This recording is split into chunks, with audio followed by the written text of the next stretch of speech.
Nơi trong cần đal sừng cắt stưng miền Tây đã cái nông tì krong Phnom Penh, miền nề rì krong mồm nè chùm một số phía, đại miền sầm rõ sọp phổ phóng, đối bậc ca krong pom đại tớp nâng rì.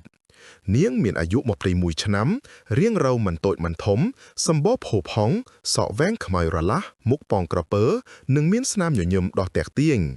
โซเพียทั่วกาจีเนแก้สัมภาดอกจำเนียนมาแนกเนื้อขนมหางดอกละใบมวยเนียงเมียงเตบก่อสอลขปัวขนมกาตบแต่งมุกกัดซอกหนึ่งเรียบจอมหมดซอกดันทั่วเอาไว้อติติจนจีจรันเป็นเจ็ดหนึ่งล่องหนึ่งพิบสรอสอาร์ตระบาเนียงโซเพียจีโกนกำแตรมาได้ตั้งปีโตให้รู้เนยจีมวยเอาปุกได้เจียนเนเบิกบอโมโตดุบชีวพิบกลัวสารเนียงมันเซอร์ทูเทียเตปันแต่สุเพียมันได้โรอูโรตามเลยเนียงเชียขเมงไสรอุซาบเสียเยี่ยมสโลดโบดให้แตงแต่สำเลังเมื่อเตยอนาคตโดยกระได้สังคมกระได้สรมัยทมบ่มพดรบาเนียงคือจองเบิกห่างใกล้สัมพอสพทอลคลวนดำใบช่วยพกุดพกุงเอาปุกหนึ่งเมียนจีวัดประสาเฉียงมุนรอลประกำไรแดเนียงรอบ้านคือสุดการบ่มรงตุกสำรับกระไดสรมัยนี้ทั้งไงมุ้ยมีนบรอมเนียกชมูวิสาลบานโจลมกนองห่างแก้สัมพอระบอสุเพีย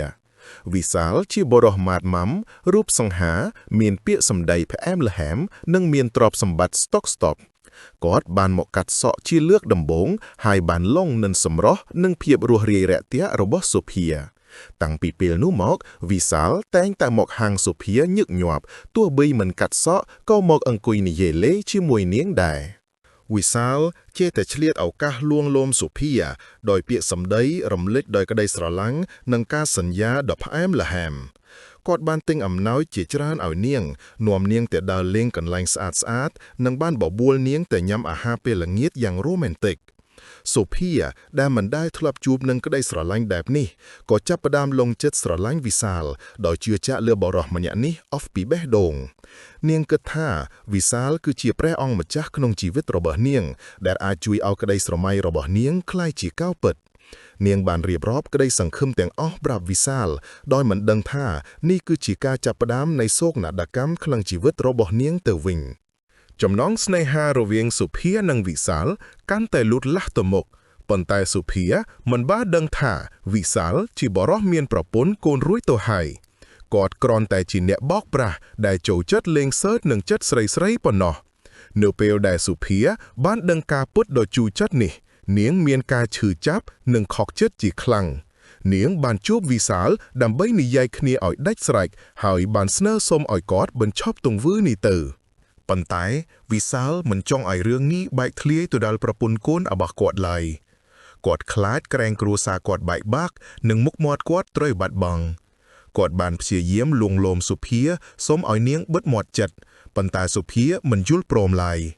เนียงเมียงกาชื่อจับคลังเป๊กมันอาจตรอมเตอหนึ่งตึงวัดดอกไพรไซระบวิสาลบานนเรียไตรมวยวิสาลบ้านบบูลสุเพียแต่จบคเนเจเลิกจงกร้อยดำใบนิยายเรื่องนี้อ่อยดัชไร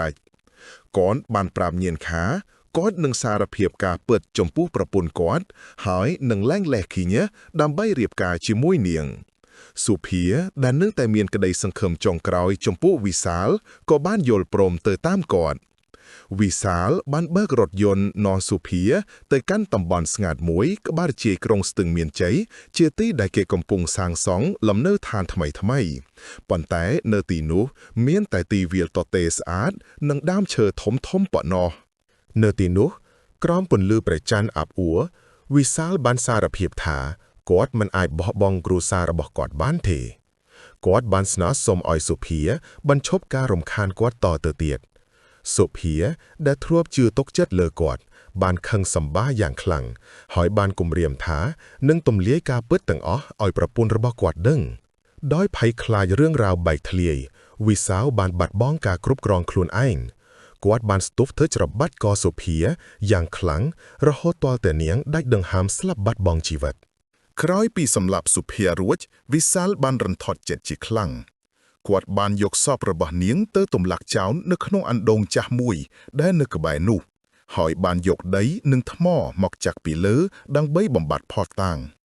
กวาดบานเฉียยิ้มเลี้ยงจำราเชี่ยมเจนปีรถยนต์หนึ่งบานสำอาดกันแรงกาดแฮดย่างหมดจอดบรรตัวมอกกวาดก่อบานบากรถยนต์ตระลับเติบแตะเว่งหักดูจีกเมื่อเอาไว้กาดไล่ វិសាលគិតថាគាត់បានគេចផុតពីកណ្ដាប់ដៃច្បាប់ហើយ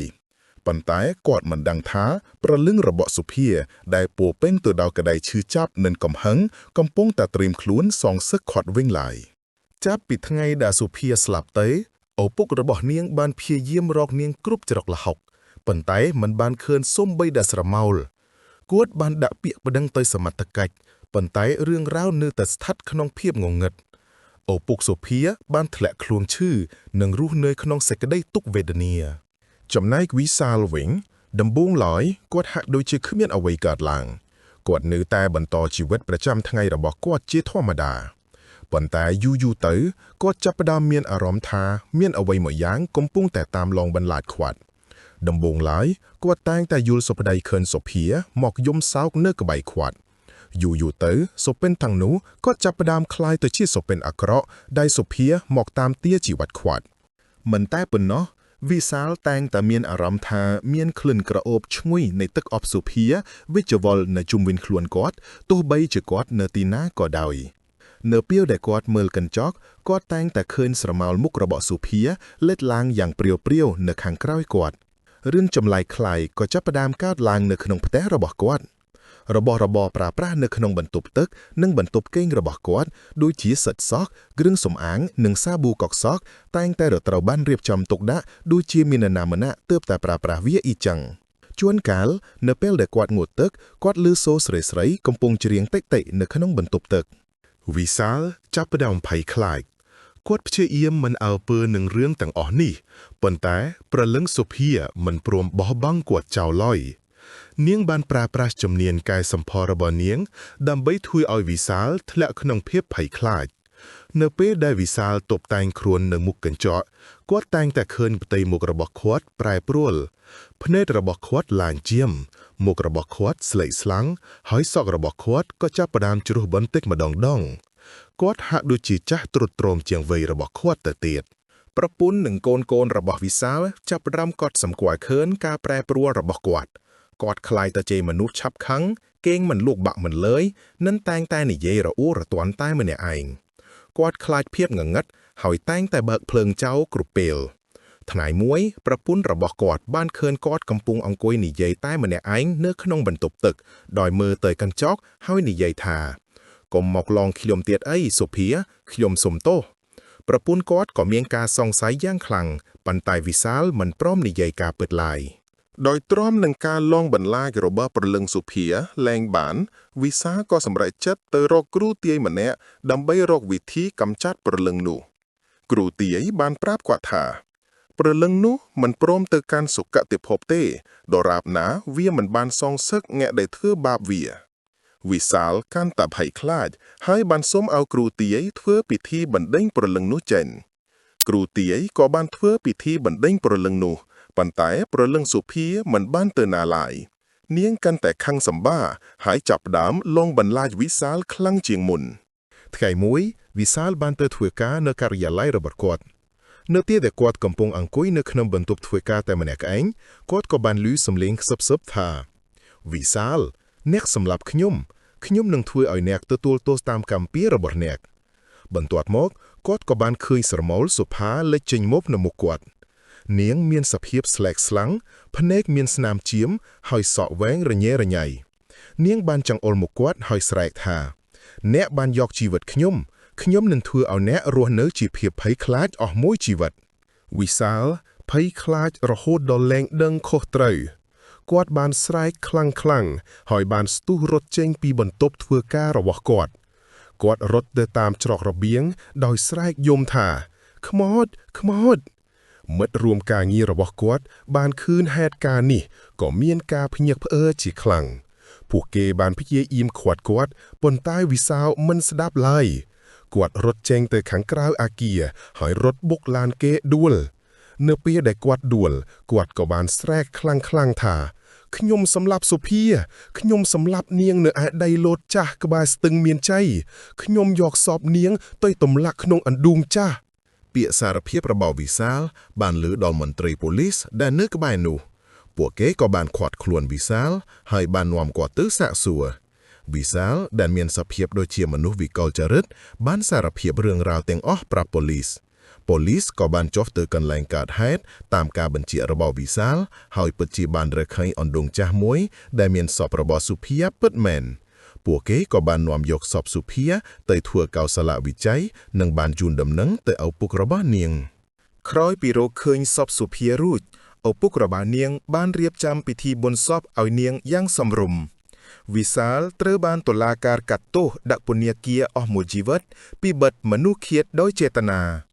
ទីបំផុតយុត្តិធម៌សម្រាប់សុភាក៏ត្រូវបានរកឃើញនៅរាត្រីមួយឪពុករបស់សុភាបានយល់សម្ដីឃើញកូនស្រីរបស់គាត់សុភាមានរូបរាងស្រស់ស្អាតដូចកាលពីនៅរស់នាងបានញញឹមដាក់ឪពុករបស់នាងហើយនិយាយថាប៉ាកូនបានទៅកាន់សុគតិភាពហើយកូនឡើងឈឺចាប់ទៀតហើយប៉ាកុំបារម្ភពីកូនអីបន្ទាប់មកនាងក៏បានបាត់ខ្លួនទៅបាត់ឪពុករបស់នាងក៏យល់ថាព្រលឹងកូនស្រីរបស់គាត់បានទៅកើតហើយចាប់តាំងពីថ្ងៃនោះមកវិសាលរស់នៅក្នុងភាពភ័យខ្លាចនិងភាពស្ដាយក្រោយអស់មួយជីវិតនៅក្នុងពន្ធនាគារគាត់តែងតែឃើញស្រមោលសុភាតាមលងបន្លាចគាត់រហូតចំណែកឯសុភានាងបានទៅកាន់សុគតិភពដោយសន្តិភាពព្រោះកម្មពៀររបស់វិសាលត្រូវបានសងហើយរឿងរ៉ាវរបស់សុភាបានបន្សល់ទុកជាមេរៀនដ៏ជូរជាតិមួយថាទង្វើអាក្រក់របស់មនុស្សនឹងមិនអាចលាក់បាំងបានជារៀងរហូតឡើយហើយកម្មពៀរតែងតែតាមទាន់អ្នកដែលបានសាងវាជានិច្ច